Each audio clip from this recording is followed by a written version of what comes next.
little bit about iced coffee, first of all. Is that a place? Is that your hang? It's it's actually a minor league baseball promotion. It's Okay. every year the minor league teams go as a food, and it's in Reading, Pennsylvania. They go one game a year or one series a year as iced coffees. So Okay. I Oh, got you. it's That's a good it's hang. it's not a statement of it's not an endorsement. It's Okay. just a I thought it fun might little. mean you were like high on caffeine or something like that. Well, you know, All right. in a second, yes. Hey, this is called the Friday Baseball Show, but when I have a columnist on that writes around a lot of stuff, I want to grab your opinion on a couple things. You wrote a very interesting column about the Triple Crown a couple weeks ago. What is it that what is it about Churchill Downs and Belmont? They seem like they very much could care less if the Triple Crown exists.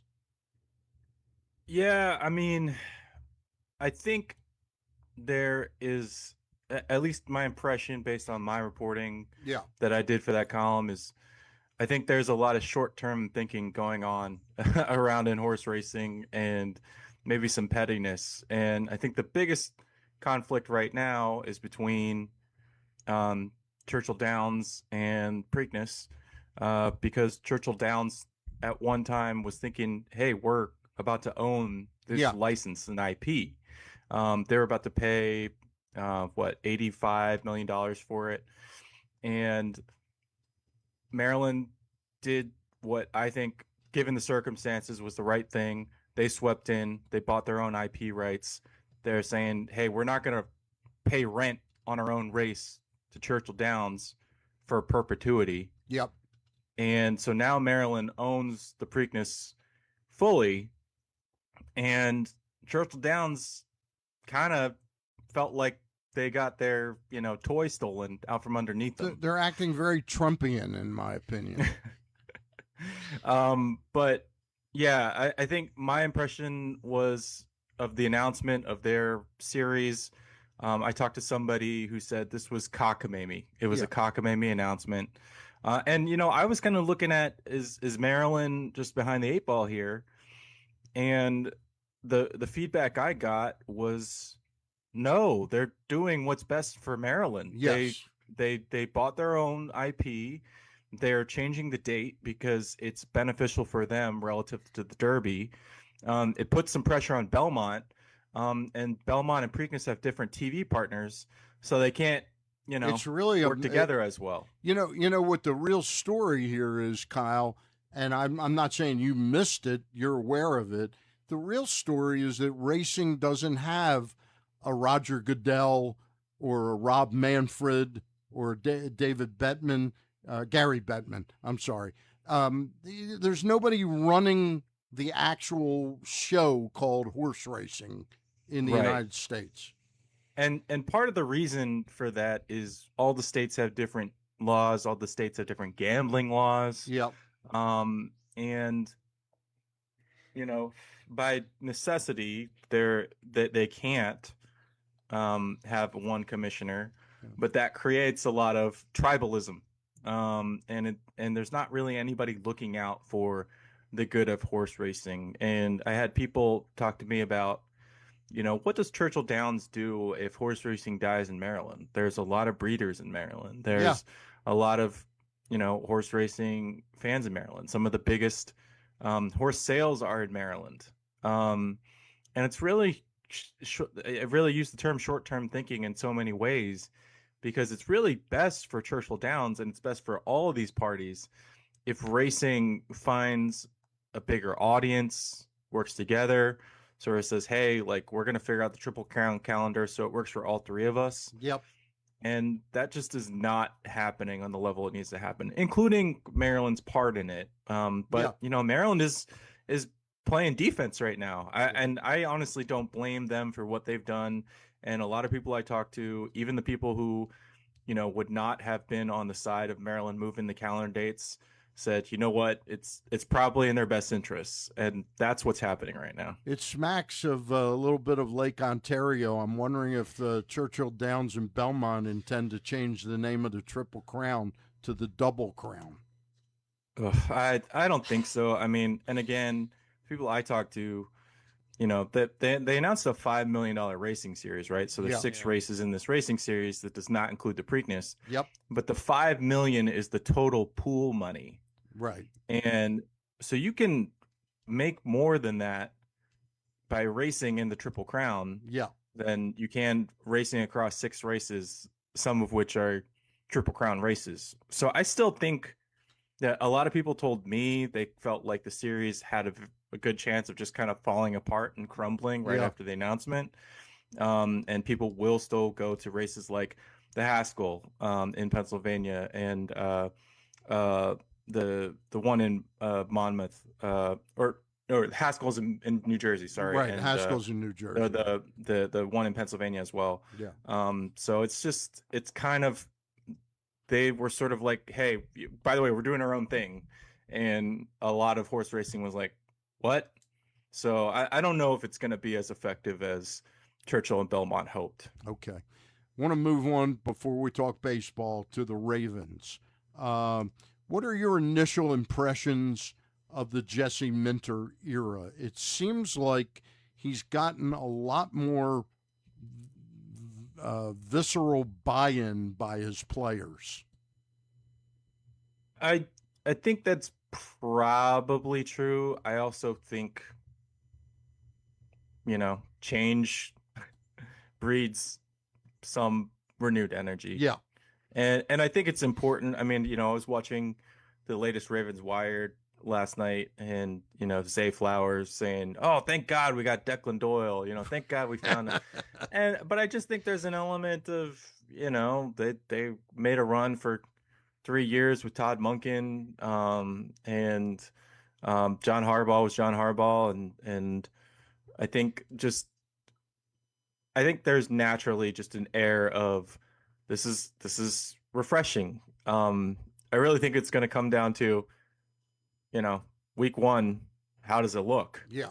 And then we're going to see some of the I mean, these guys haven't had time to build tensions yet. But I do think, honestly, I expect the defense period to be fixed. Like, I just expect to I see think the defense DNA of this team is good. its defense, and I expect them to be very, very good. Yeah. Yeah. And you see the offense reacting to them also on Wired. They took apart the Commanders the other day in joint practices, which I guess maybe isn't saying that much, but they've been good all preseason.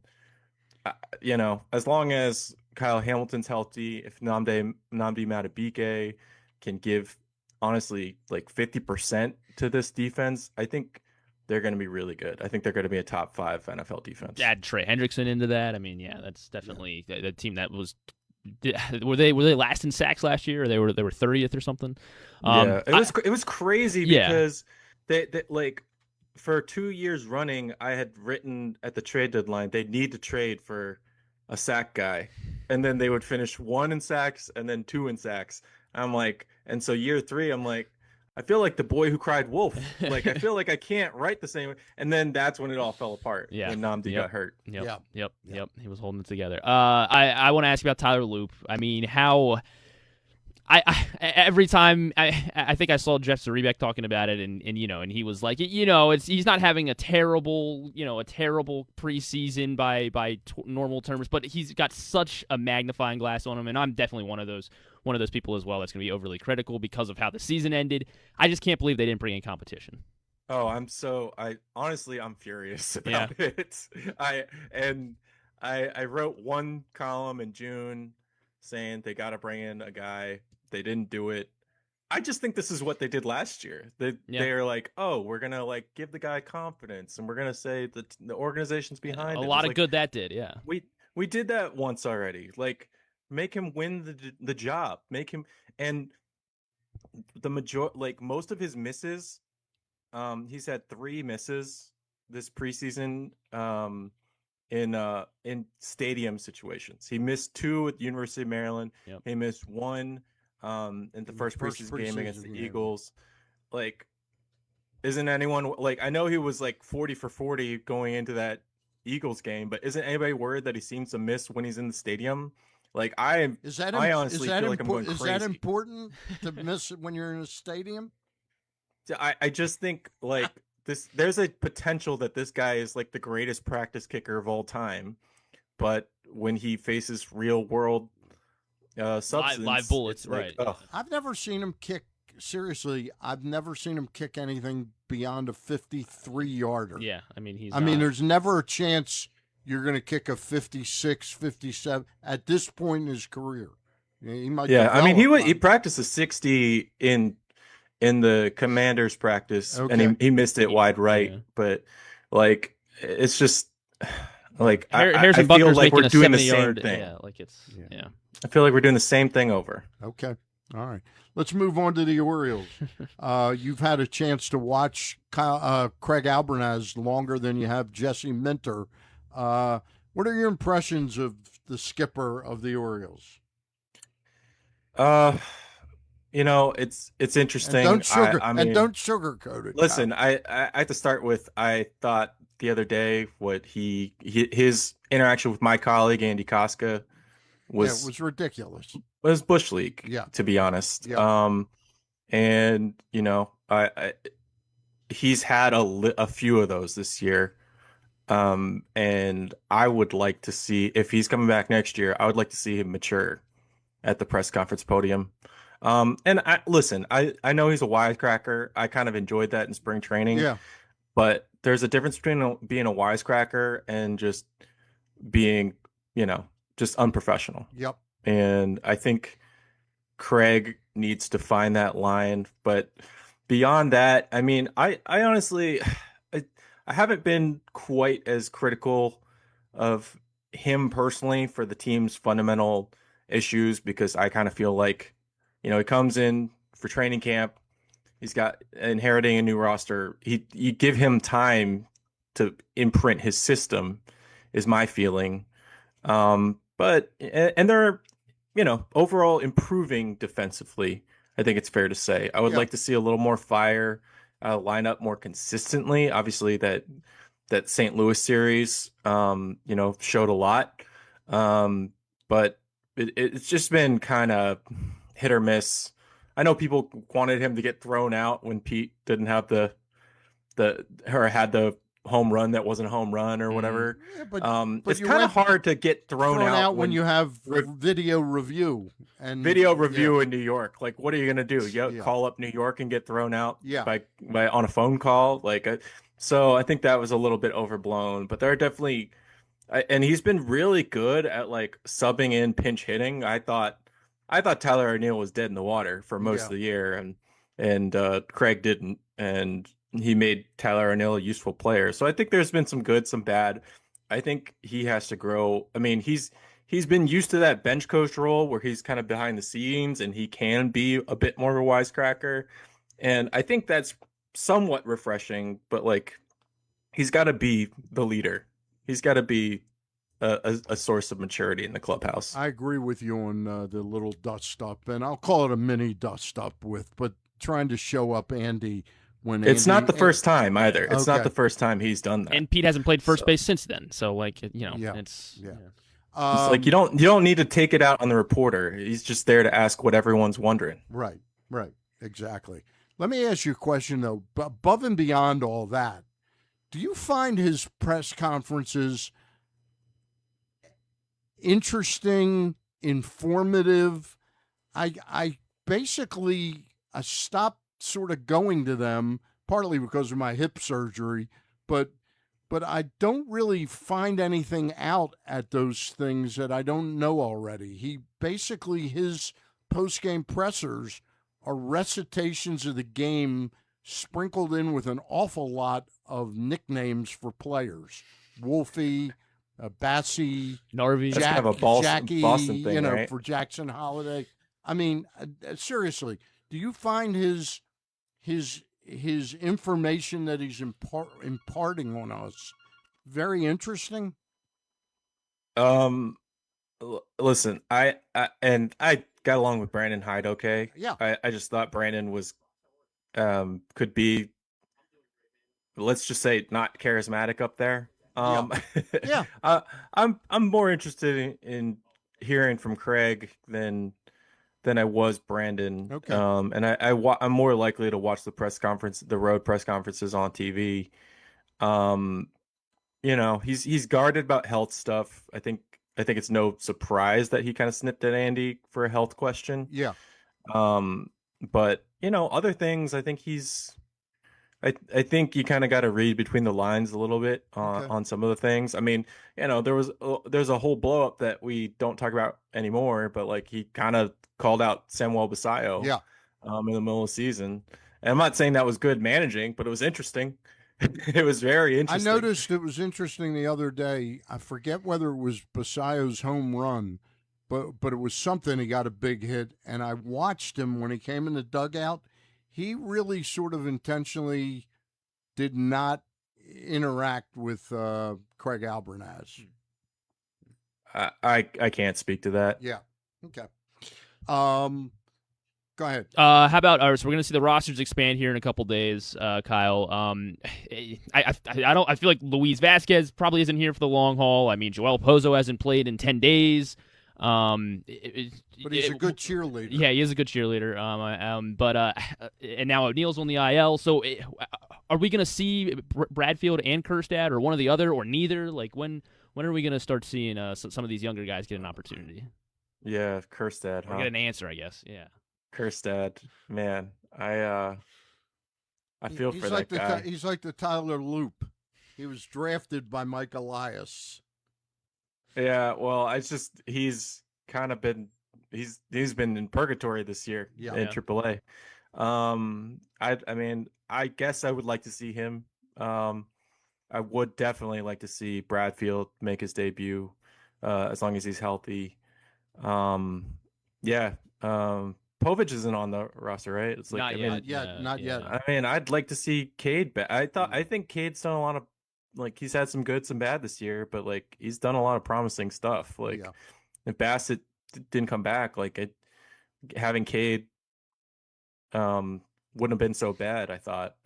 And then of course, Felix is the player I want to see the most. I feel stunned that Felix can be back this year. I didn't think he would be back at all this year, and I really, really want to see Felix. I'm not so sure that it's happening in the next 2-3 days. In other words, He's in AAA, right? I mean, he's in Norfolk AAA, right but now. his first outing, he walked 4 guys or something. He didn't give up a run somehow, but he walked 3 guys or something like that. Did not throw many strikes. I think anything they get from him at this point would really be surprising for this year.